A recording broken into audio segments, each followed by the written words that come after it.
I'm Jim Czek. You're watching Now Media. With me, finance critic Peter Milobar with the BC Conservatives. Thank you for joining me today. You bet. Thanks for having me on. I think it's my first time, so looking forward to Yeah, it. it is. I've had a few of your colleagues on, and we just finished up with one of your former colleagues, Renee Merrifield, there with Beyond the Ballot. We do a weekly show. She has lots of great things to say about you. So, big fan of your critic role here as a finance critic here in BC, and lots to criticize as well. Yeah, unfortunately, the government's not really putting a whole lot of effort into trying to balance budgets, get spending under control, and provide a clear pathway forward for BC. So troubling times indeed. When you're collecting record revenues yet still running record deficits and climbing. I'm not sure exactly how Premier Eby thinks he's going to magically get himself out of this. Usually one of those two things is happening, not both at the same time. Yeah, usually you like when you have a budget even at home with your family, you have the choice to either increase your revenue or decrease your expenses to kind of because if it's just the expenses going up and the revenue stagnant or it's not going up, you usually dig a deeper hole. And it looks like we're doing nothing but dig a deeper hole here because EB inherited about $89 billion when he took over from Horgan, and now that's over $133 billion, or like 49%. How is this government actually going to increase revenues? Because they don't seem to want to cut anything.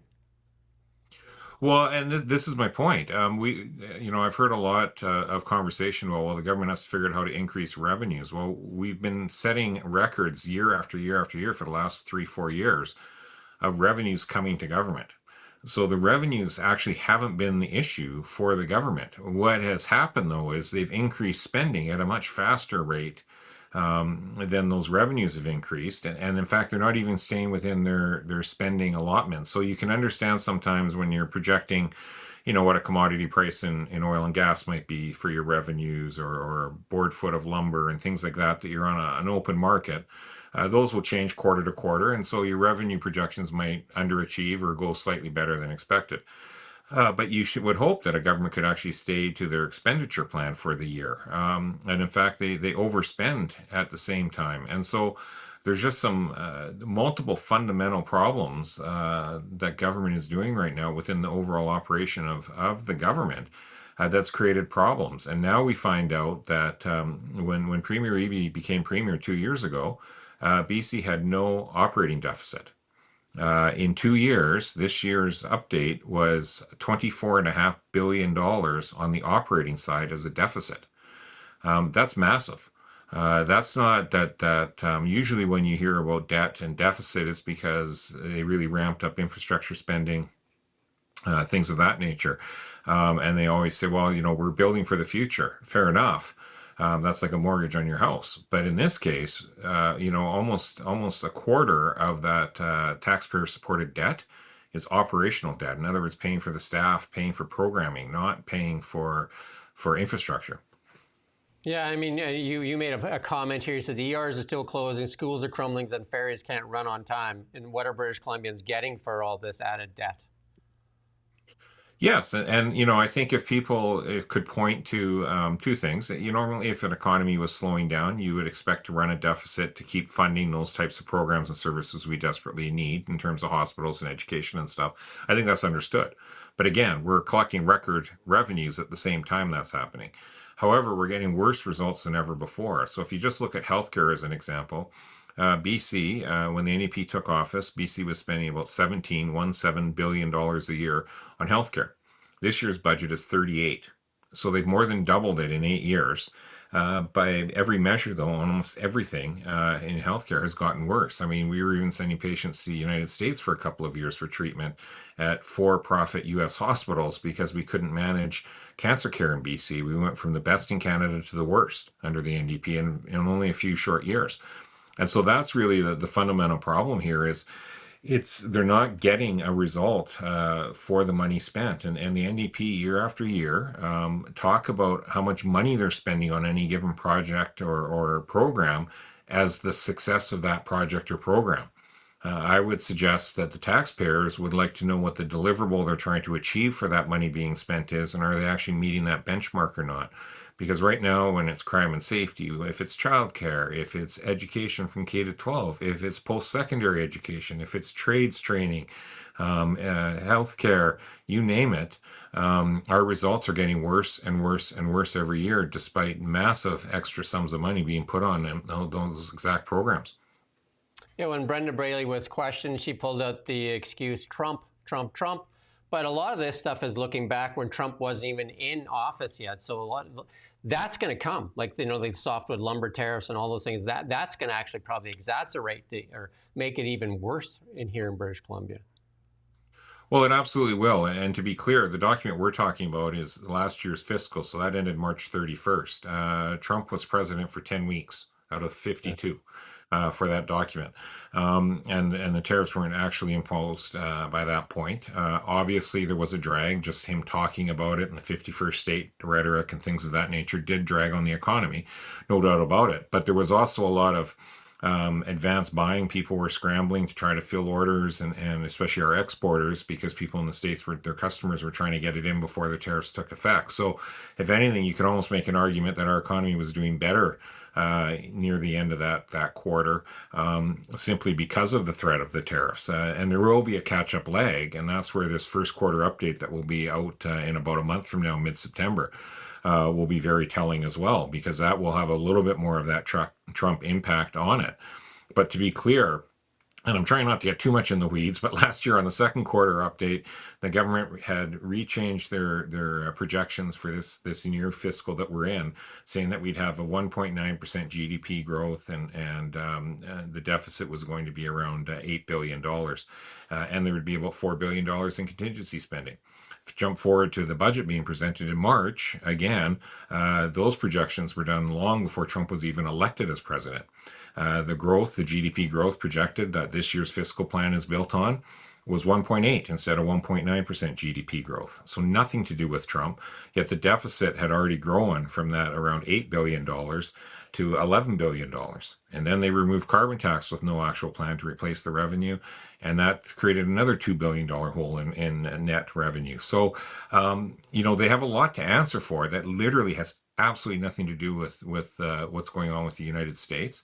And in terms of forestry, the duties are crippling, absolutely. But we've been dealing with those as an industry for years now. And the industry has repeatedly told the government what they need on the provincial side to try to actually make them somewhat competitive. We are the highest cost forestry jurisdiction in North America, if not the world. And we've been saying that and pointing that out along with industry to this government for years now. Permits, what should take 2 months to get a permit, is taking up to 2 years.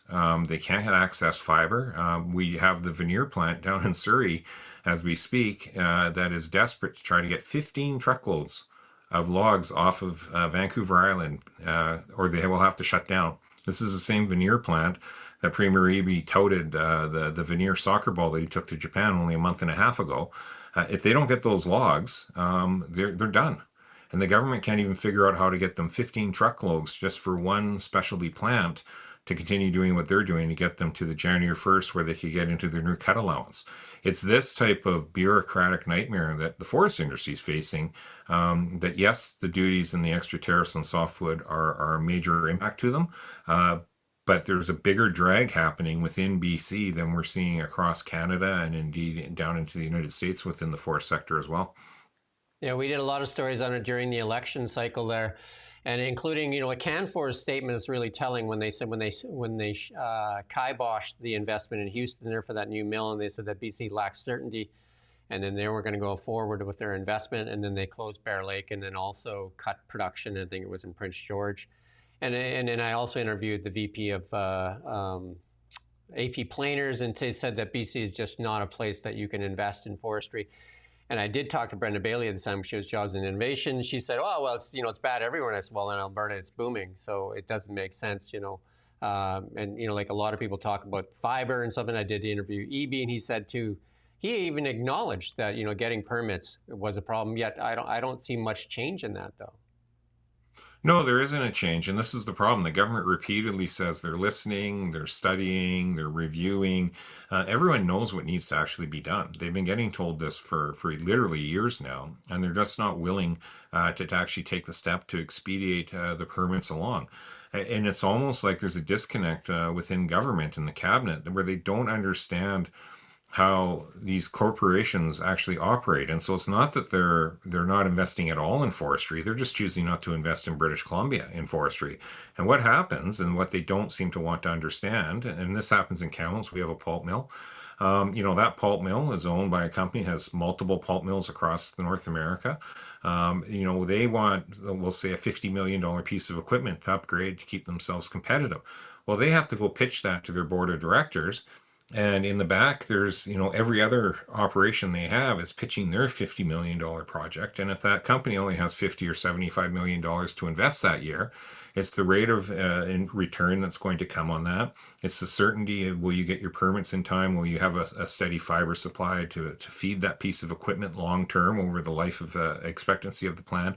The cost competitiveness of the jurisdiction, the taxation regime, all of those things come into play. And so you're actually internally competing against your own company, let alone your own external competitors, for that scarce capital investment from your company. It's like the government thinks that these companies just have unlimited funds to go out and reinvest in their operations every single year.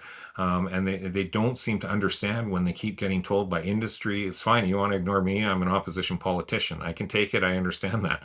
But when you're ignoring the industry themselves, whose actions are showing you very clearly we are not a competitive, stable jurisdiction for that type of investment to happen, that's a problem. And that's really fundamentally core to everything that we're seeing, not just in forestry, but in a great many industries in BC right now.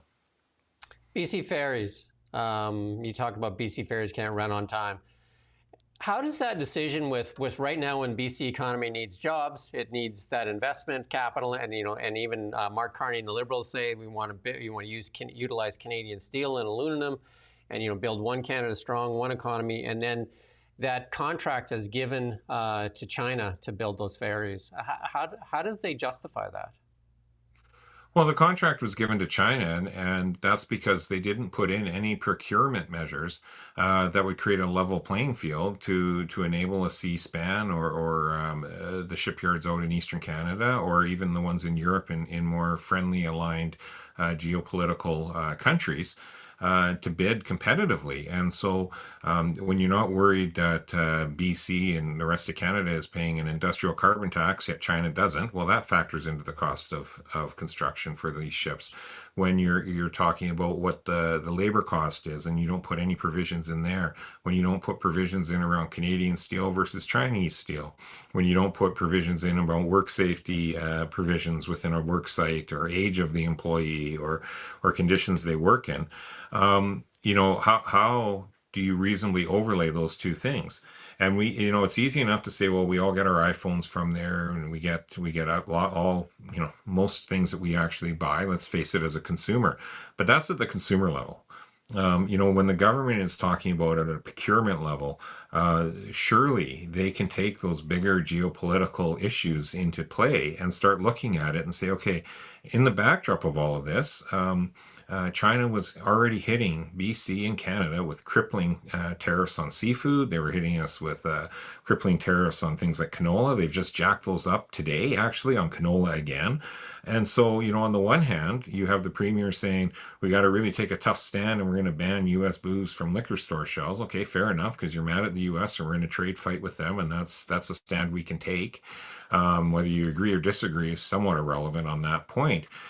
Yet, when China is leveling crushing duties on industries within BC, there was no oversight by the provincial government to BC Ferries to say, hang on, it's fine if you want to let them bid, but they better be bidding on a level playing field. And that's ultimately, I think, what people are really upset about, is that there was no oversight. Then the government tries saying, well, we'd have nothing to do with BC Ferries, or their own standalone. Well, come on, they appoint the board. They Yeah. appoint the head of BC Ferries. It's Joy McPhail that was a cabinet minister for them. In fact, she was a cabinet minister during the fast ferry fiasco for BC Ferries, right? They're all interconnected in there in terms of it's NDP insiders and friends that are running BC Ferries. To try to now suddenly say you have no influence over them, then they better not try to take any credit if BC Ferries ever magically did something right one day. Because obviously they have no control over them. So, it just feels a little disingenuous. And I think it's that broader, while telling everyone to do one thing as a government, the government is doing the exact opposite within their own. And that yes, there would be a higher cost, but let's have that discussion and figure out what that actually means or not. Yeah, Dan Elvis has brought that up quite a bit here, and he's leading that committee there on looking into that because there is Canadian infrastructure money in there as well, $1 billion, I think $1.1 billion loan in there as well. And it didn't seem like anybody knew that money was in there. It seemed like Chrystia Freeland didn't know, Gregor Robertson didn't know, and neither did David Eby. I don't know who knew who's signing with documents. I mean, we were signing over $1.1 billion, and that money goes overseas. And again, the points that are brought up by Dan Elvis and many others is that they don't have an industrial carbon tax. They can compete with inferior steel and aluminum, and they can have tons of human rights violations for their labor force in that. So what's the message to British Columbians that if you're saying you're competing on cost when you can get it cheaper in China without the industrial carbon tax, with like the lax labor laws there, or even violations in labor laws, and then inferior steel, we've seen that at Vitello Bridge. So I don't understand why they don't walk that back. Like, it just seems odd, and Mark Carney has been silent on it as well. And it's kind of like odd that both of them are very silent on that. Yeah, well, I think what happened is, and again, this took so long to get to where they were, and because they were moving at a glacial speed, frankly, in terms of saying the ferry replacements we need and getting out to procurement on this. It was a slightly different world then. We weren't in the middle of a tariff spat as much, but there was no double checking and looking at it and saying in real time, hang on, we've just issued a decree. Remember, Premier back in, it would have been January, February. So we're talking like 8, 9 months ago, decreed that BC was going to start reevaluating how they procure things and make sure they're from either from BC, Canada, or friendly jurisdictions. And so while this was all moving through BC Ferries, apparently no one in BC Ferries thought to stick their hand up at the board table and say, oh, hang on a second. The Premier just said that all agencies of government should do everything they can around procuring from friendly jurisdictions. Instead, they just forged ahead on their own. Supposedly without government oversight. And I say supposedly because I do find it very hard to believe that even if it's not a documented conversation, there was not conversations at some level with people within high levels of the government talking with people within BC Ferries as to what was going on. It would shock me. And frankly, if they were just proceeding that autonomously on this large scale of a purchase, that's scary in its own right. Remember when the Premier first became the Premier 2 years ago, he inherited a windfall $6 billion surplus. I was the one questioning then Rob Fleming, the transportation minister at the time, when they decided to give BC Ferries a $500 million, $500 million.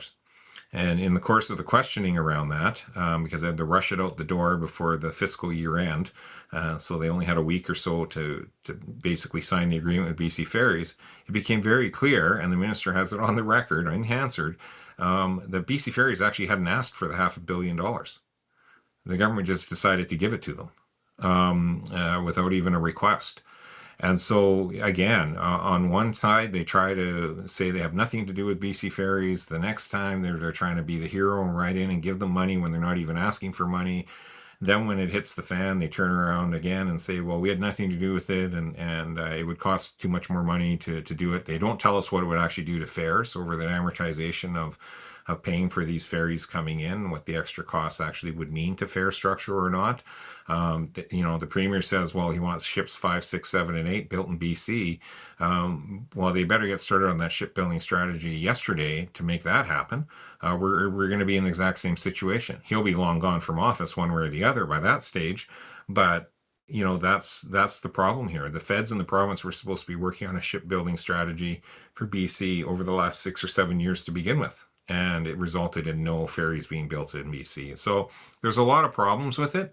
But I think really the underlying piece for people is that they're just upset with the hypocrisy from the government, the fact that it's an unfriendly geopolitical country that is dealing with this right now on a completely unlevel playing field in terms of bidding. And as I say, lots of radio hosts use the iPhones as the example. They say everyone's got something made in China, just you're all using your cell phone. Well, we didn't really have cell phone plants in BC or in Canada ever. It's not like we do have shipbuilding and we have shipbuilding capacity and we should be ramping that up. And so it is somewhat comparing two different things. I don't think we're going to magically create a cell phone manufacturing industry in Canada because of a trade war with the US or China. But we could lose the rest of what we have for shipbuilding capability in Canada if we're not procuring more of what we need domestically from the skilled tradespeople we have that do know how to build these ships. Yeah, nobody said that if you'd like to bid on an iPhone plant here. And this is from Brad West, the mayor of Port Coquitlam. He put out this tweet: "No Canadian shipbuilders bid on the feature on the ferries," and that's what David Eby said. That was one of his excuses for not for awarding it to China. And this is from Davie Shipyard: "Due to inherent price disadvantage caused by massive state subsidies for Chinese shipyards, coupled with low wages, weak environmental standards, and minimal labor protections, no Canadian or Western shipyard could reasonably compete, leaving us with no choice but to withdraw."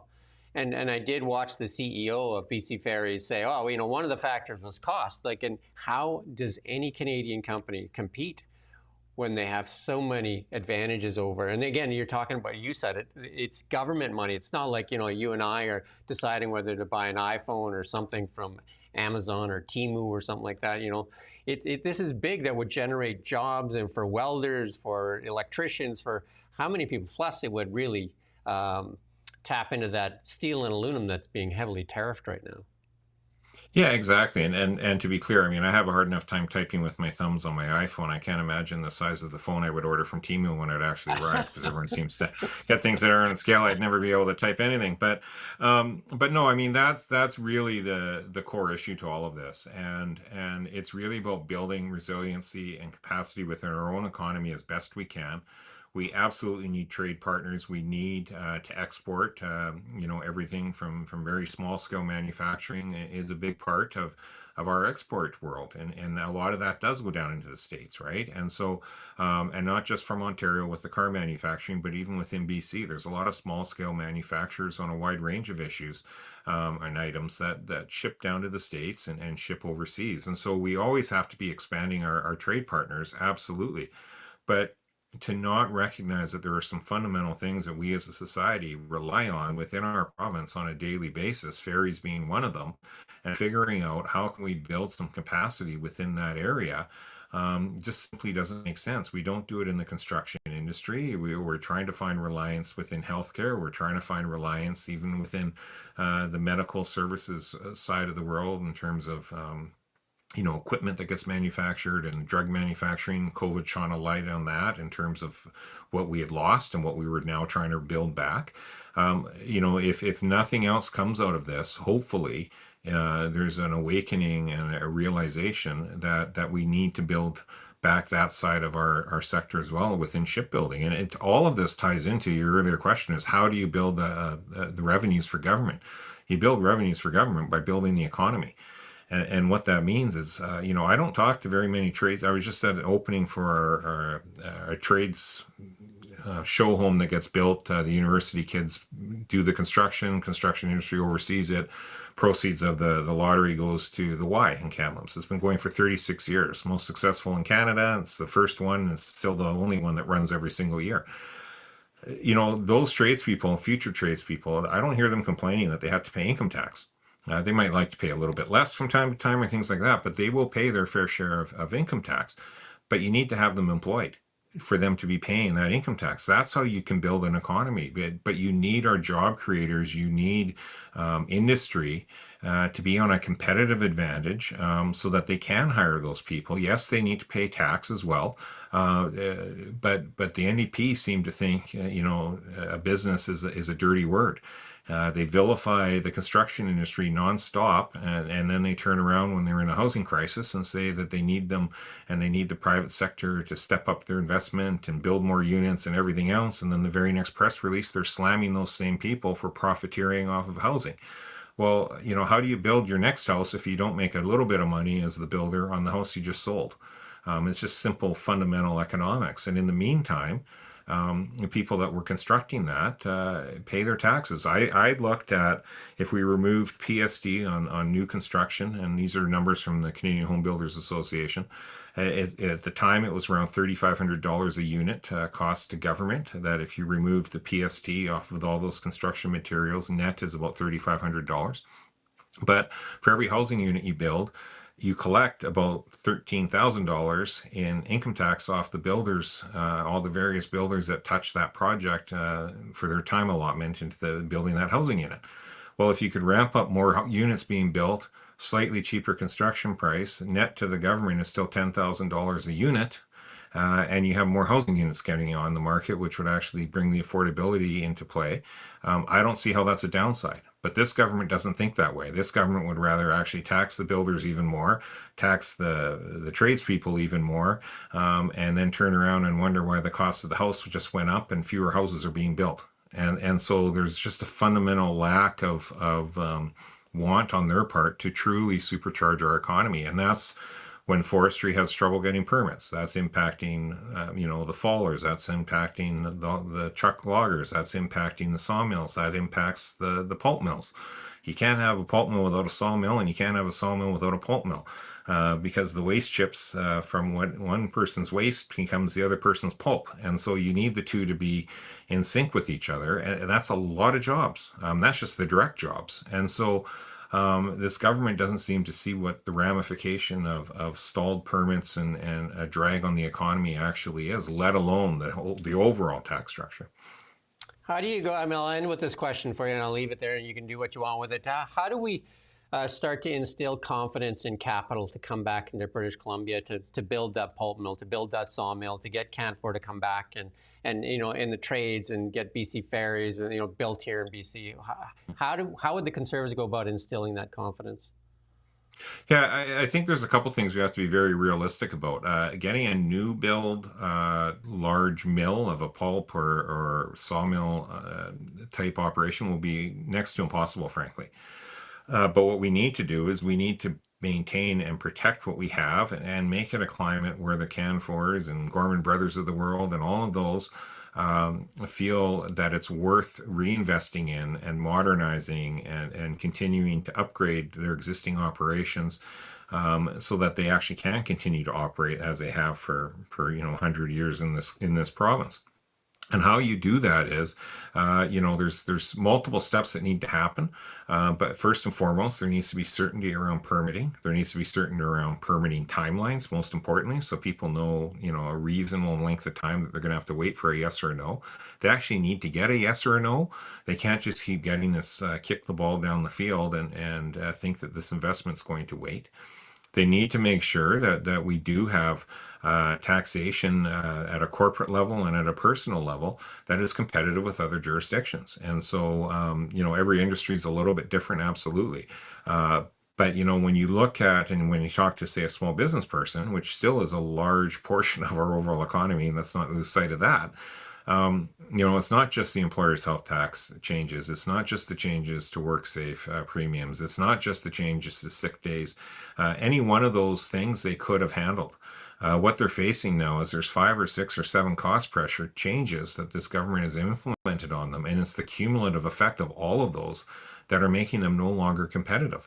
And so in oil and gas, you're seeing people locate their operations back to Alberta, and they're just driving back and forth as contractors into BC. So we're losing out on all that extra value add.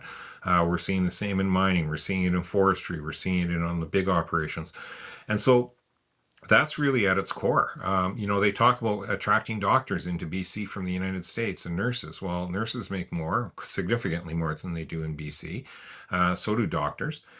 BC, one of the first things the NDP did was they brought in the highest marginal tax rate for high income earners in Canada, actually in North America. So, if you're a high income doctor or an engineer or things of those types of professions, what is going to attract you to the most expensive jurisdiction for housing in North America with the highest taxes based on your income level that you could possibly pay? You might suddenly look next door to Alberta. You still might want to move out of the States, but Alberta has hospitals too. Ontario has hospitals. They have nice places to live. That's literally who we're competing with. So first you have to compete on a North America basis, and then you have to compete within Canada itself. And again, it's kind of like how they don't understand how corporate decisions get made at a boardroom. The person looking to move is making those same types of decisions. They're just making it on a personal level, not at the corporate, where should I invest my dollars decision. And so, the proof is in the pudding. And we've got 70,000 people last year left BC for Alberta. Last time we had record out migration was when Dave Barrett was premier. It was 65,000. And the only other time we've been in even the 60s, I believe, was in 1995, I think it was. And that was the NDP as well. And that was 64,000. So the top 3 years that we've had out migration to other provinces in the history of BC have all been when the NDP have been in power for a little bit of time. And so, there's a track record there that says they haven't learned their lessons. They're not making BC competitive, not just at a corporate level on taxation, but at a personal level. And we need to change that because we need that age demographic that's leaving. That's our nurses, that's our doctors, that's our tradespeople. That's who runs our economy moving forward. And it's that age group, 18 to 34, that's actually leaving the province in tens of thousands of people. And we all know once you get established, it's a lot harder to pull you back to a province. And so, I have very, very real concerns. I don't think all hope is lost, but I do think, frankly, that this government has not shown the skill set to be able to rein in and control everything. I'll end on this. In the budget, they talk about getting back to a balanced budget with an $11 billion deficit on the books.